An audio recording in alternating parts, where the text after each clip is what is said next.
Então, o autoexame da mama pela paciente, ela não detecta precocemente o câncer.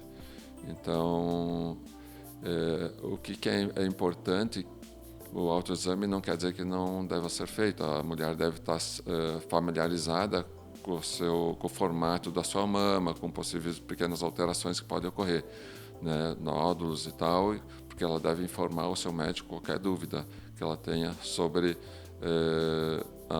possíveis alterações que ela tenha detectado na sua mama, né? E o exame clínico pelo médico, a palpação pelo médico da mama também mostrou ao longo dos anos, os trabalhos mostraram que não consegue detectar precocemente o câncer, né, e diminuir a morte por câncer de mama. Por isso é controverso, né, se ele deve ser feito ou não. De qualquer forma, a mulher se sente mais segura quando ele consulta com o médico e ele examina as mamas, certo? Mas também ela deve ter consciência que o exame clínico não deve substituir a mamografia.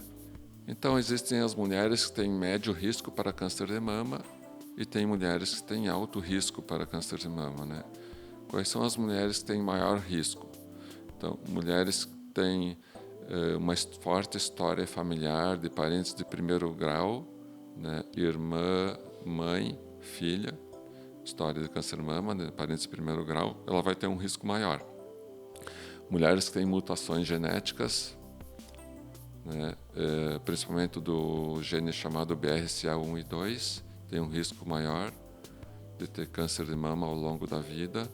Em torno de 7 de cada 10 mulheres até os 80 anos vão ter câncer de mama se ela tiver essa alteração genética, então é muito frequente.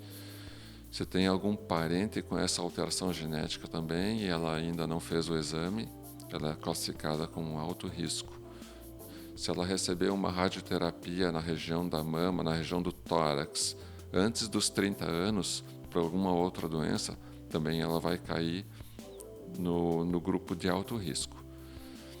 Essas mulheres, elas devem fazer, além da mamografia, a ressonância magnética anual a partir dos 30 anos. E mulheres que não caem nesse grupo de alto risco, elas são consideradas de médio risco.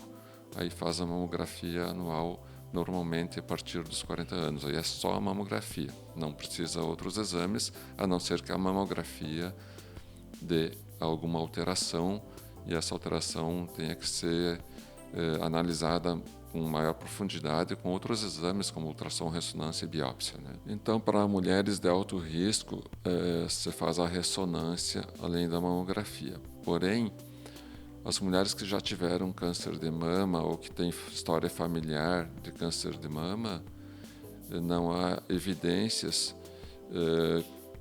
que fazem o médico pedir ou ser a favor ou contra a realizar uma ressonância magnética anual.